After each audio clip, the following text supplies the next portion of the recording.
नमस्कार। मैं हूं आचार्य ए कुणाल। आज मैं आपको इस हथेली में 4 गुना चिन्ह पर चर्चा करूंगा। इन 4 क्रॉस पर। प्रथम मंगल पर्वत पर क्रॉस आप देख रहे हैं। जहां मंगल लिखा हुआ है वहां क्रॉस है। दूसरा में जहां गुरु लिखा हुआ है वहां क्रॉस है। जहाँ सूर्य लिखा हुआ है वहाँ क्रॉस है। और जहाँ चंद्रमा लिखा हुआ है चंद्र, वहाँ पर क्रॉस है। ये चारों क्रॉस पर चर्चा करेंगे। ये प्रथम क्रॉस मंगल पर्वत पर है। इस हथेली में प्रथम क्रॉस मंगल पर्वत पर है। जब मंगल पर्वत पर इस तरह यदि क्रॉस है, गुना चिन्ह है, यदि मंगल पर्वत पर यह गुना चिन्ह है तो जातक को एक्सीडेंटल का सूचक है। यानी ऐसे जातक को दुर्घटना, यात्रा में एक्सीडेंट होता है। गाड़ी घोड़ा से यात्रा करते समय में दुर्घटना का सूचक है। यानी ऐसे जातक को एक्सीडेंट होने का प्रबल योग्य है। अब आइए गुरु पर्वत पर। गुरु पर्वत पर जो गुना चिन्ह है वह गुना चिन्ह बृहस्पति पर्वत पर चिन्ह होना, यानी किसी जातक को किसी व्यक्ति से, विशेष व्यक्ति से गहरा संबंध होने का सूचक है। यानी जब भी बृहस्पति पर गुना चिन्ह हो तो ऐसे जातक को किसी से गहरा लगाव होगा, प्रेम विवाह होगा। हो न हो सकता है जब प्रेम विवाह हो जाए। गहरा लगाव से यानी किसी से प्रेम होगा, हो सकता है जब प्रेम विवाह हो जाए। ऐसे जातक को गहरा प्रेम होने का 100% सूचक होता है। यानी लव मैरिज होने का पूरा संभावना है। अब आइए हम लोग चर्चा करते हैं सूर्य पर्वत पर जो गुना चिन्ह है उस पर। अगर किसी व्यक्ति को सूर्य पर्वत पर गुना चिन्ह है तो ये भी एक हानिकारक है। एक तो सूर्य पर्वत पर जब गुना चिन्ह होता है तो जातक का प्रतिभा हनन होता है। यानी प्रतिभा जिस लायक जातक के शरीर में होता है उस तरह प्रतिभा खुल कर के सामने नहीं आता है। और प्रतिभा हनन के साथ साथ ऐसे जातक को पैर में दर्द, यानी साटिका नाम का पेन होता है, दर्द।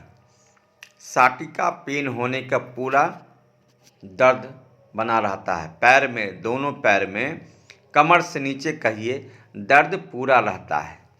यानी साटिका पेन होने का डर है। जब सूर्य पर्वत पर इस तरह गुना चिन्ह हो यदि, तो साटिका पेन होने का 100% डर है। डर नहीं है ही, यानी साटिका नाम का बीमारी है। अब आइए हम लोग चंद्रमा पर चर्चा करते हैं। चंद्रमा पर एक गुना चिन्ह है, उस चंद्रमा पर्वत पर गुना चिन्ह का चर्चा करते हैं। अगर किसी व्यक्ति को चंद्रमा पर गुना चिन्ह है तो ये और भी खराब है। एक तो आप देख सकते हैं इस व्यक्ति को चंद्रमा पर्वत से ही भाग रेखा निकल करके शनि पर्वत की ओर गया है। जब चंद्रमा पर्वत से भाग रेखा निकल करके शनि पर्वत की ओर, यानी शनि रेखा यानी फेत रेखा यानी भाग रेखा अगर शनि पर्वत की ओर चला जाए तो इसका प्रभाव एक अलग प्रभाव है। यानी इस विषय पर अलग से चर्चा हम लोग करेंगे, किसी दूसरी वीडियो पर चर्चा करेंगे। आज तो हम लोग गुना चिन्ह पर चर्चा कर रहे हैं। तो ये चंद्रमा पर्वत पर जो गुना चिन्ह है इससे पता चलता है जातक ज़रूरत से ज़्यादा किसी बात पर सोचता है। ऐसे जातक किसी बात पर ज़रूरत से ज़्यादा चिंतित हो जाता है, चिंता में रहने लगता है। यानी बात के बतंगड़ बना कर सोचता है ऐसे जातक और चिंतित हो जाता है। इसलिए चंद्रमा पर्वत पर गुना चिन्ह होना, चिंता में डूब जाना। लेकिन दूसरा पहलू ये है, ऐसे जातक साहित्यकार हो सकता है, कवि हो सकता है, क्योंकि थिंकिंग करने वाला जातक यानी अधिक सोचने वाला जातक, कल्पना करने वाला जातक यानी कवि भी हो सकता है। जब इस तरह के जातक का गुना चिन्ह चंद्रमा पर विकसित है, यानी गुना चिन्ह स्पष्ट दिखाई देता है चंद्रमा पर्वत पर, तो समझिए ऐसे जातक ज़रूरत ज़्यादा किसी विषय पर सोचता है, थिंकिंग करता है, विचार करता है। नतीजा होता है जो ऐसे जातक कभी कभी सोचने के दरमियान में कवि हो जाता है, साहित्यकार हो जाता है, गज़लकार हो जाता है ना। तो चंद्रमा पर्वत यानी ये 4 गुना चिन्ह पर अभी मैंने चर्चा आपको किया है।